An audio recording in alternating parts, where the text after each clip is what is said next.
Anti defection law Indian constitution में 10th schedule में mention है और ये बताता है कि कोई पॉलिटिकल लीडर एक पार्टी छोड़ के दूसरे पार्टी को ज्वाइन करता है तो उस समय ये एक्ट एप्लीकेबल होगा और इसमें प्रिसाइडिंग ऑफिसर का बहुत इंपॉर्टेंट रोल होता है। तो presiding officer in Rajya Sabha that is a chairman, presiding officer in Lok Sabha that is speaker, presiding officer in legislative assembly speaker, presiding officer in legislative council that is the chairman। तो ये applicable है parliament में, ये applicable है state assembly में।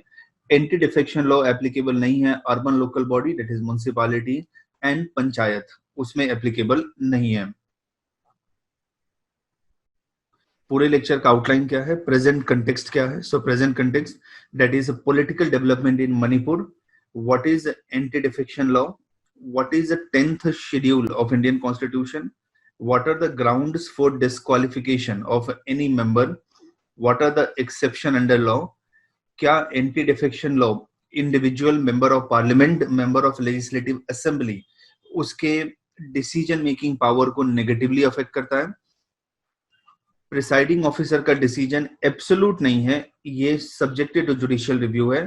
What are the advantage and disadvantage of anti-defection law and some recommendation related to anti-defection law। तो first Manipur के scenario को समझते हैं। 2017 मणिपुर में असेंबली इलेक्शन हुआ और उसका रिजल्ट आया और मणिपुर के असेंबली में 60 एमएलए हैं, यानी अगर किसी को गवर्नमेंट बनाना है मणिपुर में तो दे नीड 31 एमएलए सपोर्ट। तो गवर्नमेंट बनाने के लिए 50% प्लस 1 एमएलए का सपोर्ट होना चाहिए। तो 50% is 30 out of 60 and plus 1। तो जिसके पास 31 मेंबर ऑफ लेजिस्लेटिव असेंबली का सपोर्ट होगा दे विल मेक गवर्नमेंट। अब बीजेपी के 21 एमएलए जीते हैं, इंडियन नेशनल कांग्रेस के 28 एमएलए जीते हैं, तो दोनों के पास तो 31 नंबर नहीं है और बाकी अदर्स के पास जाता है। नेशनल पीपल्स पार्टी उसके पास 4 सीट है। ये मेघालय की पार्टी है, कोनार्ड संगमा इसके प्रेसिडेंट है और पीए सांगमा ने इसको स्टार्ट किया था। नागा पीपल फ्रंट नागालैंड की पार्टी है, इसको 4 सीट मिलती है। तृणमूल कांग्रेस ममता बनर्जी इसकी प्रेसिडेंट है, उनको 1 सीट मिलता है। एलजेपी रामविलास पासवान इसके प्रेसिडेंट है, इसको 1 सीट मिलता है और एक इंडिपेंडेंट है। सो इन लोगों ने ये अदर है जीते थे। तो बीजेपी के पास 21, कांग्रेस के पास 28 एंड अदर के पास 11 सीट। तो कोई भी पोजीशन में नहीं था गवर्नमेंट फॉर्मेशन के लिए। अब कांग्रेस के एक फॉर्मर मिनिस्टर थे, 2017 में इलेक्शन हुआ, उससे पहले वहां पे कांग्रेस की गवर्नमेंट थी और उसके चीफ मिनिस्टर थे ओक्राम इबोबी सिंह। तो ओक्राम इबोबी सिंह के कैबिनेट में एक मिनिस्टर था जिसका नाम था टी श्याम कुमार। उन्होंने कुछ कांग्रेस में से स्विच करके बीजेपी में चले गए। अब जैसे कोई पॉलिटिकल लीडर ऐसे स्विच करता है एक पार्टी से दूसरी पार्टी में, तो वो कहता है कि मेरे को जनता की सेवा करनी है, तो मैं इस पार्टी में रह के जनता की सेवा नहीं कर सकता, तो मैं दूसरे पार्टी में जाता हूँ। तो टी श्याम कुमार ये कांग्रेस से मूव करके चले गए बीजेपी में जनता की सेवा करने के लिए। तो बीजेपी के पास 21 एमएलए था, अब वो एक इंक्रीज होकर 22 हो गया। कांग्रेस के पास 28 था तो वो डिक्रीज होकर 27 हो गया। देन ये 11 लोगों ने भी, जो अदर्स हैं, उन्होंने भी बीजेपी को सपोर्ट किया। तो 22 बीजेपी के पास, दैट इज 21 उन्होंने इलेक्शन में जीता था, 1 कांग्रेस का डिफेक्टर एंड 11 ये सारे मिलके 33 हो गए नंबर। अब ये तो 31 से ज्यादा है, तो बीजेपी ने वहां पे गवर्नमेंट बनाई और उसके चीफ मिनिस्टर बने एन वीरेन सिंह, उसके चीफ मिनिस्टर बन गए। अब इसमें एक कंसर्न ये आता है कि कोई भी इलेक्शन कंटेस्ट करता है, जैसे टी श्याम कुमार, वो इंडियन नेशनल कांग्रेस से इलेक्शन उन्होंने कंटेस्ट किया, इलेक्शन जीत गए 2017 में और जीतने के बाद वो फिर बीजेपी में चले गए। तो इनके ऊपर तो एंटी डिफेक्शन लगना चाहिए, क्योंकि जिस पार्टी से उन्होंने इलेक्शन जीता है और दूसरी पार्टी में गए तो एंटी डिफेक्शन लग के उनका डिस्क्वालिफिकेशन होना चाहिए। तो ये डिस्क्वालिफिकेशन कौन डिसाइड करता है? स्पीकर डिसाइड करता है। अब स्पीकर डिसाइड करेगा टी श्याम कुमार को डिस्क्वालीफाई करना है या नहीं करना है। तो स्पीकर ने इनको डिस्क्वालीफाई नहीं किया और 3 साल तक ये एमएलए रहे। फिर 3 साल के बाद सुप्रीम कोर्ट में ये मैटर गया, सुप्रीम कोर्ट ने इनको डिस्क्वालीफाई किया। फ्रॉम 2017 से 2020 तक he was MLA in Manipur assembly. He was also minister in Biren Singh cabinet, जो बीजेपी लेड गवर्नमेंट है, क्योंकि स्पीकर ने इनको इमीडिएट डिस्क्वालीफाई नहीं किया था। बाद में जब सुप्रीम कोर्ट ने 2020 में इनको डिस्क्वालीफाई किया तो स्पीकर ने भी बाद में डिस्क्वालीफाई किया। तो अब जब सुप्रीम कोर्ट ने डिस्क्वालीफाई कर दिया टी श्याम कुमार को, तो बीजेपी की एक सीट और कम हो गई, तो अब उनके पास 32 सीट हो गया। सो अर्लियर 33 था, 32 हो गया। फिर एक और पॉलिटिकल डेवलपमेंट हुआ मणिपुर में। कांग्रेस से 7 मेंबर ऑफ लेजिस्लेटिव असेंबली उन्होंने रिजाइन कर दिया और वो बीजेपी में ज्वाइन करके बीजेपी में चले गए। लेकिन इनका रेजिग्नेशन स्पीकर ने एक्सेप्ट नहीं किया था और नाइदर इनको डिस्क्वालीफाई किया गया था। तो ये ऐसा सिनारियो हुआ था। कांग्रेस के एमएलए हैं, इन्होंने अगर ये एमएलए शिप से रिजाइन कर देते हैं और फिर से इलेक्शन कंटेस्ट करते हैं तो कोई प्रॉब्लम नहीं था। लेकिन ये अभी इंडियन नेशनल कांग्रेस के एमएलए हैं और फिर अब ये बीजेपी को इन्होंने ज्वाइन कर लिया, तो इनका तो डिस्क्वालिफिकेशन होना चाहिए। तो स्पीकर ने इनको डिस्क्वालीफाई नहीं किया। तो स्पीकर ने जब तक इनको डिस्क्वालीफाई नहीं किया तब तक ये टेक्निकली कांग्रेस के मेंबर हैं। तो कांग्रेस के अभी भी 27 मेंबर हैं, बीजेपी एंड उसके एलाइज के मेंबर 32 हैं।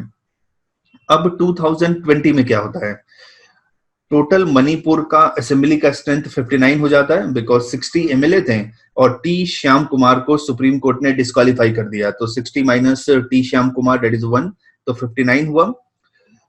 बीजेपी में से 9 मेंबर चले जाते हैं कांग्रेस में। अब वो 9 मेंबर कौन है, तो ये उसका ब्रेकअप है। बीजेपी में से 9 एमएलए वो कांग्रेस में चले जाते हैं, जिसमें से 4 नेशनल पीपल पार्टी के होते हैं, एक तृणमूल कांग्रेस का होता है, एक इंडिपेंडेंट होता है और 3 बीजेपी के डिफेक्टर होते हैं, वो कांग्रेस में चले जाते हैं। तो कांग्रेस के पास नंबर था 27, ये 9 लोग चले गए, तो 27 प्लस 9 कांग्रेस के पास 36 हो गया और बीजेपी के पास 23 हो गया। तो अब कांग्रेस पोजीशन में है वहां पे गवर्नमेंट फॉर्मेशन के लिए। तो कांग्रेस के लीडर ओक्राम इबोबी सिंह, उन्होंने गवर्नर से मिले और उन्होंने कहा कि हमें गवर्नमेंट बनाने की अपॉर्चुनिटी मिलनी चाहिए, because we have sufficient number is 31 but we have more than 31, we have 36। तो ये पूरा मणिपुर का सिनारियो है। पॉलिटिकल लीडर्स क्या करते हैं कि एक पार्टी से वो इलेक्शन कंटेस्ट करते हैं, इलेक्शन जीतने के बाद उनको लगता है कि नहीं उस पार्टी में उनके प्रोस्पेक्ट ब्राइट नहीं है, तो दूसरे पार्टी को ज्वाइन कर जाते हैं। तो it is just like cheating people, cheating citizen of country, because उन्होंने आपको वोट दिया आपके पॉलिटिकल आइडियोलॉजी को देख के।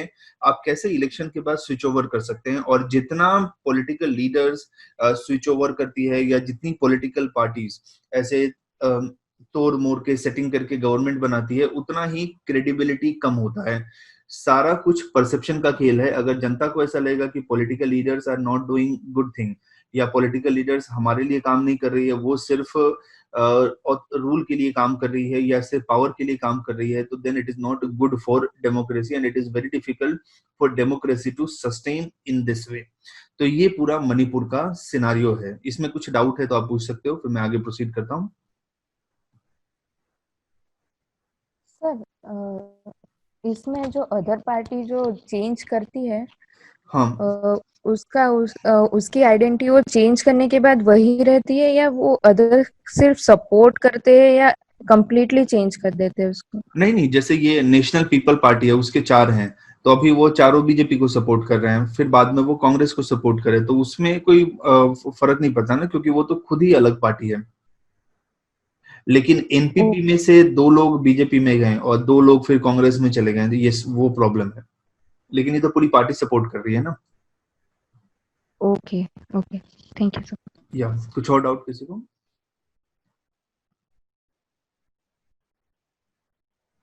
ओके, तो आगे प्रोसीड करता हूं मैं।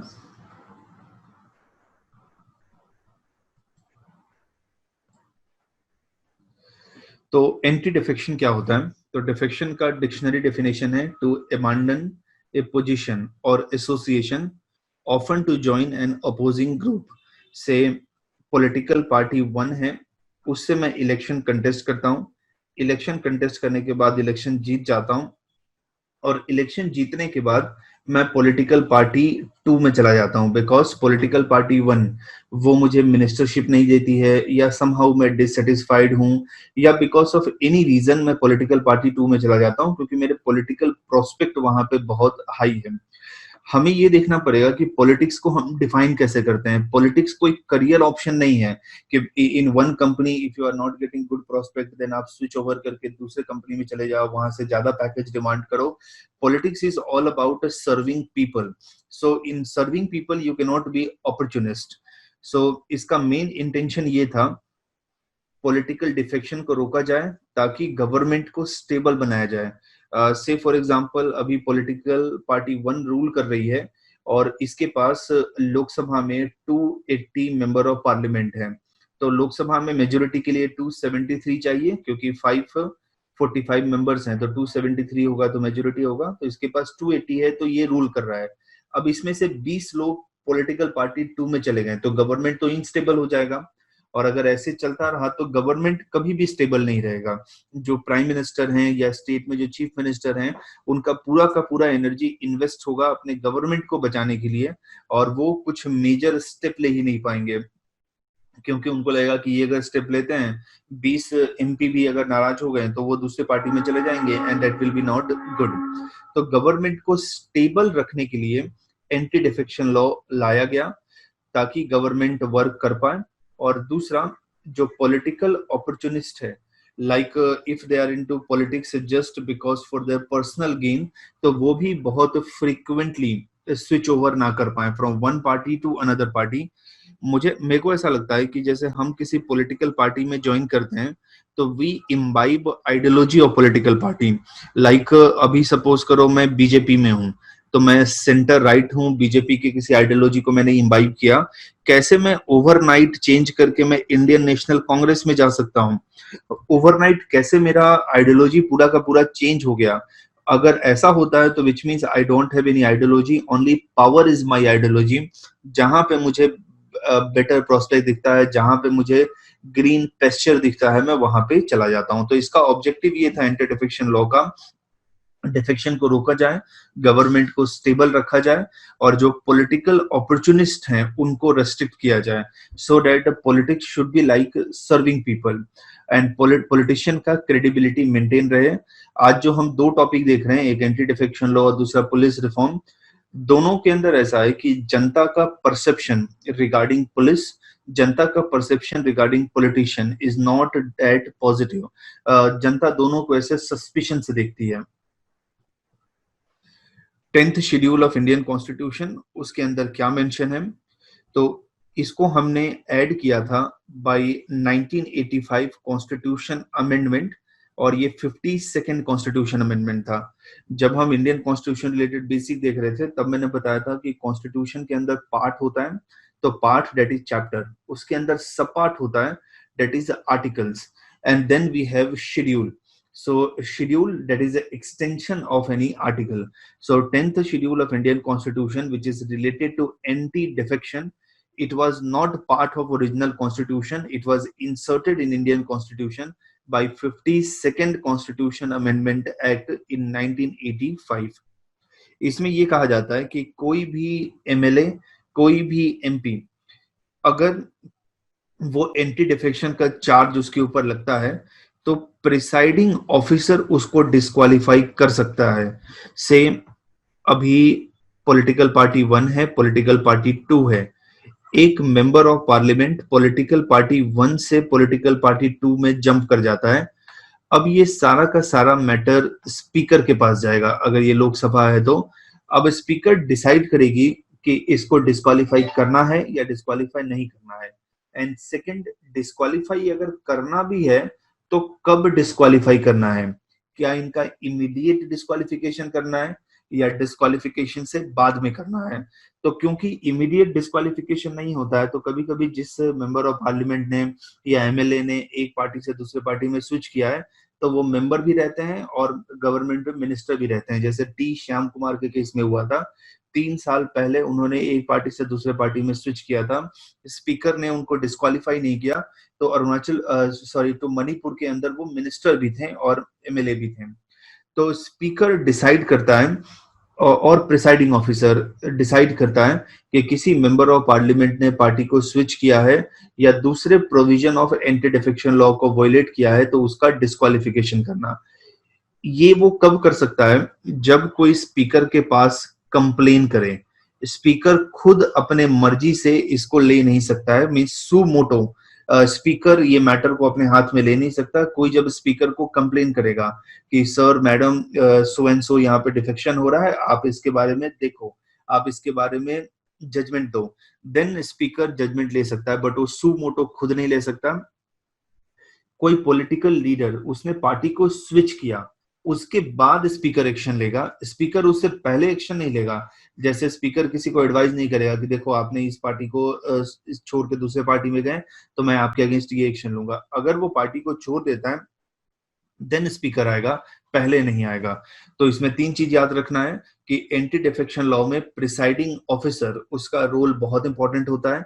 नंबर 2, प्रिसाइडिंग ऑफिसर डिसाइड करता है based on complain. And number 3, presiding officer decide करेगा after the defection took place, not before defection.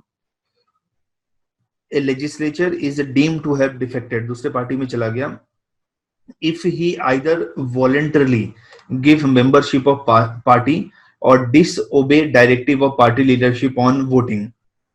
से मैं अभी बीजेपी का मेंबर ऑफ पार्लियामेंट हूं, बीजेपी ने मुझे कहा कि इस मैटर के ऊपर आपको वोट यस में करना है, लेकिन मैं नो में वोट करता हूं, एंटी डिफेक्शन हो गया। अभी मैं बीजेपी का हूं और बीजेपी को छोड़ के मैं किसी और पार्टी में ज्वाइन हो गया, जैसे कांग्रेस में मैं ज्वाइन हो गया, तो वो एंटी डिफेक्शन होगा, वो डिफेक्शन होगा। लेकिन अगर बीजेपी ने मुझे निकाल दिया तब वो डिफेक्शन नहीं होगा। मींस मैं जब पार्टी को छोड़ के दूसरे पार्टी में ज्वाइन करता हूं, it will be counted as defection, not when party is kicking me out, और पार्टी ने मुझे निकाल दिया तब ये काउंट नहीं होगा। इसका एग्जांपल है कीर्ति आजाद का एग्जांपल है, पार्टी ने उनको निकाल दिया था तो उनके ऊपर डिफेक्शन एप्लीकेबल नहीं था।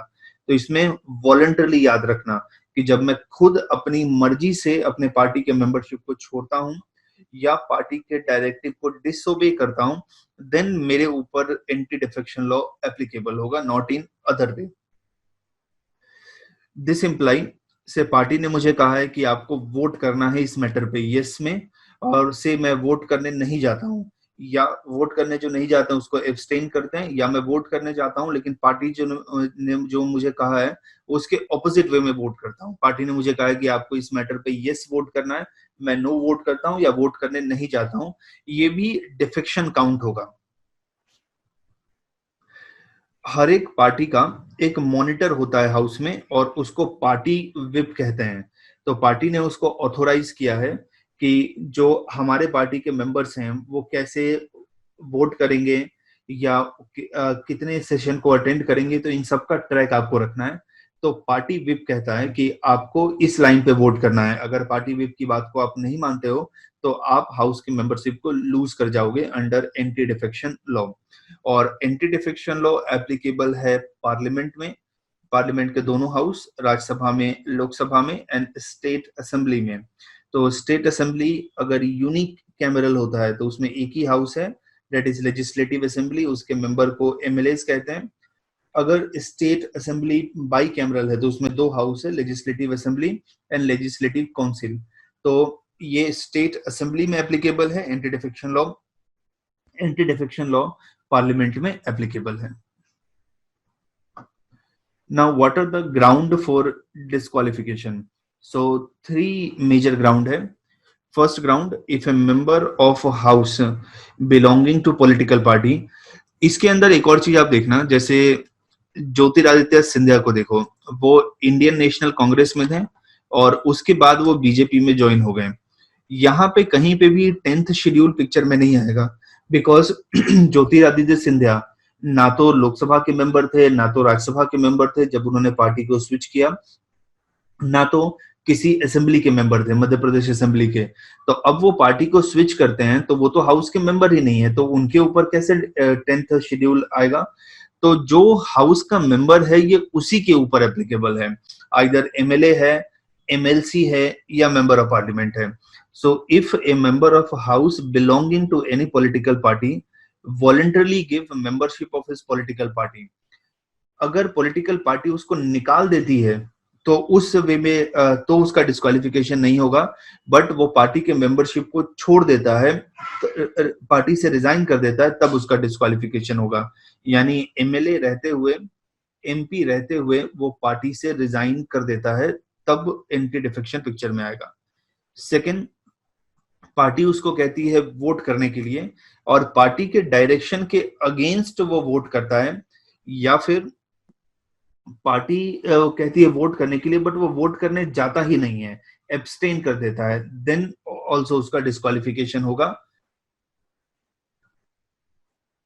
But if member has taken prior permission or condone means restricted by party within 15 days from such voting or absenteeism, member shall not be disqualified. अगर उस मेंबर ने परमिशन लिया हुआ है 15 दिन पहले वोटिंग से कि जैसे कि मेरे को दूसरे कंट्री में जाना है हेल्थ चेकअप के लिए या किसी और ऑफिशियल विजिट के लिए, तो मैं वोटिंग में पार्टिसिपेट नहीं कर पाऊंगा जो 15 दिन बाद होने वाला है, या फिर पार्टी ने उसको रेस्ट्रिक्ट कर दिया है, निकाल दिया है, तो उस केस में एप्लीकेबल नहीं होगा. लेकिन अगर ऐसा नहीं है देन एंटी डिफेक्शन पिक्चर में आएगा. कोई इंडिपेंडेंट कैंडिडेट है, वो किसी पॉलिटिकल पार्टी को ज्वाइन करता है आफ्टर इलेक्शन से, मैं इलेक्शन कंटेस्ट कर रहा हूं ऐसे इंडिपेंडेंट मेंबर और इलेक्शन जीतने के बाद मैंने बीजेपी को ज्वाइन कर लिया, तो एंटी डिफेक्शन के थ्रू मेरा डिस्क्वालिफिकेशन होगा. लेकिन मैं इंडिपेंडेंट मेंबर हूं और बीजेपी की गवर्नमेंट बनती है और मैं उसको सपोर्ट करता हूं, देन डिस्क्वालिफिकेशन नहीं होगा. ज्वाइन करना और सपोर्ट करना दोनों डिफरेंट स्टोरी है. ज्वाइन करना मींस आप उस पार्टी के मेंबरशिप को ले रहे हो, सपोर्ट करना आप उस पार्टी के मेंबरशिप को नहीं ले रहे हो बट गवर्नमेंट को सपोर्ट कर रहे हो. तो if an independent candidate join A political party after election तो भी उसका डिस्क्वालिफिकेशन होगा. कोई नॉमिनेटेड मेंबर है, राज्यसभा के अंदर 12 मेंबर को नॉमिनेट करते हैं, लोकसभा के अंदर पहले 2 एंग्लो इंडियन को नॉमिनेट करते हैं, अब उनको नहीं करते हैं. तो नॉमिनेटेड मेंबर है, वो किसी पार्टी को ज्वाइन करता है 6 month after becoming member, then उसका डिस्क्वालिफिकेशन होगा. सपोज करो मेंबर ए है, उसका जून 2020 में उसको नॉमिनेट किया, तो दिसंबर 2020 तक 6 मंथ होगा. तो विद इन 6 मंथ अगर किसी पार्टी को वो ज्वाइन करता है, जैसे बीजेपी उसने ज्वाइन कर लिया, कांग्रेस ज्वाइन कर लिया, तो उसका डिस्क्वालिफिकेशन नहीं होगा. बट आफ्टर 6 मंथ किसी पार्टी को ज्वाइन करता है, देन उसका डिस्क्वालिफिकेशन हो जाएगा. तो there are 4 ground for disqualification. First, if a member belonging to any political party voluntarily give membership of his political party and join another party, he will be disqualified under anti-defection. If a member of political party is not voting according to the direction given by his party, then also uska disqualification hoga. If an independent candidate join a political party after election to bhi uska disqualification hoga. And if a nominated member join a political party after expiry of 6 months, then also uska disqualification hoga. So these are the 4 ground for disqualification under anti-defection law. Now इसके अंदर exception क्या है? तो अभी बिहार के अंदर एक event हुआ है, लालू यादव की पार्टी आरजेडी, राष्ट्रीय जनता दल, नीतीश कुमार की political party Janata Dal United, Bihar के अंदर लेजिस्लेटिव काउंसिल है और उस लेजिस्लेटिव काउंसिल को एमएलसी कहते हैं, मेंबर ऑफ लेजिस्लेटिव काउंसिल. तो आरजेडी के 8 मेंबर ऑफ लेजिस्लेटिव काउंसिल थे, इसमें से 5 लोगों ने जनता दल यूनाइटेड को ज्वाइन कर लिया, एक पार्टी से दूसरे पार्टी में चले गए. तो अब आरजेडी के पास कितना बचा? 3 बचा, 8 - 5 3 हुआ. अगर पार्टी के 2/3 से ज्यादा मेंबर अगर किसी पॉलिटिकल पार्टी को ज्वाइन करते हैं तब एंटी डिफेक्शन लॉ नहीं पिक्चर में आएगा। तो नाइदर इनका डिस्क्वालिफिकेशन होगा जिन्होंने आरजेडी से जेडीयू में ज्वाइन किया, या नाइदर जो लोग आरजेडी में रह गए उनका डिस्क्वालिफिकेशन होगा। बट इसके लिए एटलीस्ट 2/3 ऑफ लेजिस्लेचर का मूवमेंट होना चाहिए from one party to another party. तो यहाँ पे अगर 8 मेंबर हैं तो उसका अगर मैं 2/3 कंसिडर करूं तो समथिंग 5 उसका 2/3 आता है। तो 2/3 मेंबर ने ज्वाइन कर लिया जेडीयू को, तो किसी का भी डिस्क्वालिफिकेशन नहीं होगा। बट सपोज करो अगर यहाँ से 4 लोग अगर जाके जेडीयू ज्वाइन करते हैं तो इनका डिस्क्वालिफिकेशन हो जाता। सो एंटी डिफेक्शन के अंदर you can not change political party after election, but if more than 2/3 member join another political party, then it is okay, then anti defection law picture में नहीं आएगा और उससे किसी का डिस्क्वालिफिकेशन नहीं होगा, नाइदर जिसने पार्टी ज्वाइन किया है उसका और नाइदर जो पार्टी में रहा है उसका। So this is exception under law. Anti defection law क्या individual member of parliament, individual legislature, उसका डिसीजन मेकिंग पावर को अफेक्ट करता है? यस, ये अफेक्ट करता है। से मैं मेंबर ऑफ पार्लियामेंट हूं, से जम्मू एंड कश्मीर पे मुझे वोट करना है कि जम्मू एंड कश्मीर में से 370 हट गया, या जम्मू एंड कश्मीर को स्टेट को 2 यूटी में हमने डिवाइड कर दिया, तो मैं अपने कंसाइंस के हिसाब से वोट कर सकता हूं कि मुझे क्या ठीक लग रहा है कि ये सही डिसीजन है या गलत डिसीजन है। अगर सही डिसीजन है तो मैं गवर्नमेंट के फेवर में वोट करूंगा, गलत डिसीजन है तो मैं अपोज करूंगा। लेकिन एमपी को कहा जाता है कि नहीं, आपको पार्टी लाइन पे वोट करना है, आपकी पार्टी क्या सोचती है इसके बारे में। अगर आपकी पार्टी इसके बारे में सही सोचती है तो you have to support this proposal, अगर आपकी पार्टी इसके बारे में नेगेटिव सोचती है तो you have to oppose this proposal. तो पार्टी का व्यू इंडिविजुअल एमपी पे इम्पोज किया जाता है, इंडिविजुअल एमपी का अपना व्यू पॉइंट वर्क नहीं करता है। तो एंटी डिफेक्शन लॉ वो इंडिविजुअल एमपी के व्यू पॉइंट को ओवर पावर करता है। तो कुछ लोगों ने इसके बारे में सजेशन दिया, तो उन्होंने कहा कि एंटी डिफेक्शन लॉ हमें उस जगह पे यूज करना चाहिए जहां पे गवर्नमेंट के स्टेबिलिटी को कुछ इफेक्ट आता है। लाइक बजट पास करना है, अगर बजट पास नहीं होगा तो गवर्नमेंट फॉल हो जाती है, या फिर नो कॉन्फिडेंस मोशन आता है, अगर वो पास नहीं होगा तो गवर्नमेंट फॉल हो जाएगी। तो जो एक्सपर्ट हैं वो सजेस्ट करते हैं तो एंटी डिफेक्शन लॉ को हर जगह पे यूज नहीं करना चाहिए। जैसे मनरेगा के बारे में कोई डिस्कशन चल रहा है, तो क्यों मुझे पार्टी के लाइन पे ही डिबेट करना है या पार्टी के लाइन को ही सपोर्ट करना है? पार्टी एक्स वे में सोच रही है तो मैं तो वाई वे में सोच सकता हूँ ना मनरेगा के लिए। मेरा अपना भी व्यू पॉइंट है, या फिर मैं अपने कंस्टिट्यूएंसी जिन लोगों ने मुझे वोट किया है उनके व्यू पॉइंट को ध्यान में रख के मैं अपना ओपिनियन फ्रेम कर सकता हूँ। तो जो एक्सपर्ट है वो कहते हैं कि एंटी डिफेक्शन लॉ वो हर जगह पे पिक्चर में नहीं आना चाहिए, वो उस जगह पे पिक्चर में आना चाहिए जहां पे गवर्नमेंट के स्टेबिलिटी को कुछ प्रॉब्लम है। अदरवाइज ये एक हर्ड हैबिट डेवलप करता है कि आपका लीडर जो कह रहा है so you have to support your leader, you can not oppose your leader, और सामने वाला जो लीडर कह रहा है तो you have no other option other than opposing them.